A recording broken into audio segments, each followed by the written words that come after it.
Hello everyone, আমি নেহা। আপনারাও যদি আমার মতো খুব সহজে কাবাব বানিয়ে নিতে চান তাহলে এই রেসিপিটি আপনাদের জন্য। চলুন শুরু করি।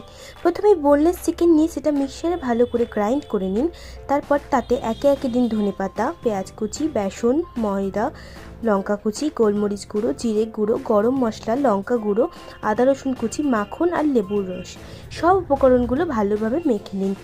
এরপর হাতে একটু তেল মেখে কাবাবগুলো গোল গোল আর চ্যাপ্টা বলের মতো আকারে করে নিন। ভাজার জন্য ফ্রাইং প্যানে 1 চামচ তেল, আধা চামচ ঘি নিন। এতটুকুতেই সব কাবাব সুন্দরভাবে ভাজা হয়ে যাবে। প্রথমে দুটো কাবাব দিয়ে 2 পিঠ প্রায় 2 মিনিট করে ভেজে নিন। তারপর প্যানের পাশে সরিয়ে রাখুন। একইভাবে প্রত্যেকবার 2-3টে কাবাব হালকা আঁচে ভেজে রাখুন। সব কাবাব গোল করে রেখে প্রায় 7-8 মিনিট ভাজুন। তারপর হাত দিয়ে হালকা চেপে দেখুন, যদি কাবাব শক্ত হয়ে যায় বুঝবেন পুরোপুরি তৈরি। এরপর গরম গরম কাবাব পরিবেশন করুন আর মজা নিন ঘরোয়া স্টাইলে।